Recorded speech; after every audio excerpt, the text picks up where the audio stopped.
بسم اللہ الرحمن الرحیم۔ میں آنکھیں بند کیے دعا مانگ رہی تھی کہ اچانک تیز ہوا نے میرے سر سے دوپٹہ کھینچ لیا۔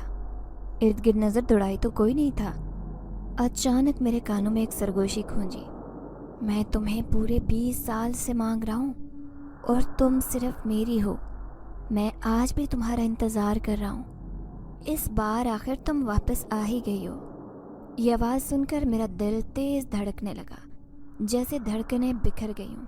میں ڈر کے مارے بھاگتی ہوئی فوراً گھر آ گئی۔ شکر ہے اماں سو رہی تھی، ورنہ اگر انہیں پتہ چل جاتا کہ میں منت مانگنے مزار تک گئی تھی تو نہ جانے کیا ہوتا۔ مجھے یہاں آئے ابھی 1 مہینہ ہوا تھا اور اماں کی طبیعت بہت خراب ہو گئی تھی۔ میں نے دل میں فیصلہ کر لیا تھا کہ اب میں اماں کے ساتھ ہی رہوں گی۔ اماں ہمیشہ کہتی تھی کہ سسرال واپس چلی جاؤں، مگر میں وہاں کس کے پاس جاتی؟ جبکہ شوہر کا جب سے انتقال ہوا، سسرال والوں نے ایک نظر بھی دیکھنا گوارا نہیں کیا۔ اگر اولاد ہوتی تو شاید سسرال میں کچھ سہارا ملتا، لیکن قسمت میں اولاد لکھی ہی نہیں تھی۔ میں اس گھر کی دیواروں کو دیکھ رہی تھی۔ مجھے منشا کی چھوٹی چھوٹی باتیں یاد آ رہی تھی۔ وہ کتنی چھوٹی سی تھی اور اب کتنی بڑی ہو گئی تھی۔ وہ میرے پاس لیٹی تھی، کتنی جوان ہو چکی تھی۔ اماں نے اس کے لیے رشتے دیکھنا شروع کر دیے، لیکن اماں کی طبیعت خراب ہو گئی تو یہ کام بھی ادھورا رہ گیا۔ منشا کی بچپن کی یادیں میرے دل میں گھومنے لگیں، اور پھر اس کی یادوں میں کھو کر اچانک سے میرے ذہن میں 20 سال پہلے کی خوفناک یادیں ابھرنے لگی۔ وہ سرگوشی جو آج میرے کانوں میں سنائی تھی، وہ ضرور انہی پرانی یادوں سے جڑی تھی۔ اب وہ سب باتیں مجھے سچ لگنے لگی۔ 20 سال پہلے کی وہ بات مجھے یاد ہے، جب منشا صرف 4 سال کی تھی۔ میرے بھائی اور بھابھی کا ایکسیڈنٹ میں انتقال ہو گیا۔ تب سے منشا کی ذمہ داری میرے سر آ گئی تھی۔ میں نے اسے اپنی اولاد کی طرح پالا تھا۔ اس کی معصوم شرارتوں سے پورا گھر گھونج اٹھتا، اور گھر میں رونق ہی کچھ اور تھی۔ یہ گھر میرے ابا نے اپنی محنت سے بنایا تھا، اسی لیے اماں نے فوراً فیصلہ کر لیا تھا کہ یہ گھر کبھی فروخت نہیں کریں گی، چاہے یہ گھر کتنا ہی پرانا کیوں نہ ہو۔ ہم ہمیشہ یہیں رہیں گے۔ گھر کا اوپر والا پورشن ہمیشہ خالی پڑا رہتا، کبھی کرائے پر چڑھایا ہی نہیں تھا۔ میں نے بہت کوشش کی کہ کوئی اسے کرائے پر لے لے، مگر ہر کوئی خوف سے منع کر دیتا۔ جو بھی اسے دیکھتا کہتا کہ ہمیں یہ پورشن کرائے پر نہیں چاہیے۔ لیکن منشا کو اوپر والے پورشن سے خاص لگاؤ تھا۔ شام ہوتے ہی وہ اپنی گڑیا اور چند کھلونے لے کر اوپر کھیلنے چلی جاتی۔ جب بھی میں اس سے پوچھتی کہ تم اوپر اکیلی کیا کرتی ہو، وہ ہنس کر کہتی، آپ کو کیا پتا، میں اپنے دوستوں کے ساتھ کھیلتی ہوں۔ اس کی باتیں سن کر میں حیران ہو جاتی اور اسے سمجھاتی کہ اوپر تمہارے کون سے دوست ہیں، کیا تمہارا دماغ ٹھیک ہے؟ لیکن وہ ہمیشہ مسکراتے ہوئے کہتی، پھپھو وہ جن دوست ہیں نا، انہی کے ساتھ کھیلتی ہوں، بڑا مزہ آتا ہے۔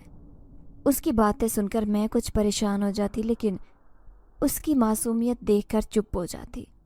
جب ایک روز میں نے منشا کو سختی سے کہا، خبردار، اب تم اوپر نہیں جاؤ گی، نیچے ہی کھیلو گی۔ میں نے یہ بات اماں کو بتائی تو اماں بھی ہنس کر کہنے لگی، کہیں سے جن کا ذکر سن لیا ہوگا، بس اسی لیے ایسی فضول باتیں کر رہی ہے۔ مجھے بھی منشا کی باتوں پر یقین نہیں آیا، مگر جب وہ نیچے کھیلتی تھی تب بھی زور زور سے ہنستی رہتی۔ ایک دن میں نے اسے ہنستے ہوئے دیکھا تو پیار سے پوچھا، منشا کیا ہوا ہے، اتنا کیوں ہنس رہی ہو؟ منشا نے مسکراتے ہوئے کہا، میرے جن دوست مجھے ہنسا رہے ہیں۔ اس کی بات سن کر میں الجھ گئی، لیکن زیادہ توجہ نہیں دی۔ پھر ایک دن وہ بھاگتی ہوئی چھت سے نیچے آئی اور آ کر مجھ سے لپٹ گئی۔ وہ گھبراہٹ میں کہنے لگی، پھپھو آج میرے جن دوست کہہ رہے تھے کہ تمہاری پھپھو سدرا کی شادی تو ہمارے بڑے بھائی سے ہوگی۔ یہ سن کر تو میرے پیروں تلے سے زمین نکل گئی۔ میں نے فوراً منشا سے کہا، یہ فضول باتیں کہاں سے تمہارے ذہن میں آتی ہیں؟ نہ یہاں کوئی جن ہے نہ تمہارے دوست ہیں۔ تم ضرور گلی میں زبیدہ خالہ کے بیٹے کے ساتھ کھیلتی ہوگی، وہی ایسی بیتو کی باتیں کرتا ہوگا۔ منشا نے ضد کرتے ہوئے کہا، نہیں پھپھو، آپ میری بات کا یقین کیوں نہیں کرتی؟ میں تو اپنے جن دوستوں کے ساتھ ہی کھیلتی ہوں۔ میں نے اسے نظر انداز کر دیا، مگر یہ روز کا معمول بن گیا تھا۔ منشا شام ہوتے ہی پھر اوپر چلی جاتی۔ ایک دن گھر میں عجیب سی مہک محسوس ہوئی، جیسے کوئی لذیذ کھانا پک رہا ہو۔ جب منشا نے کہا، پھپھو آپ کو پتہ ہے آج میرے دوستوں نے دعوت رکھی ہے، اس لیے اتنے مزیدار کھانے بن رہے ہیں۔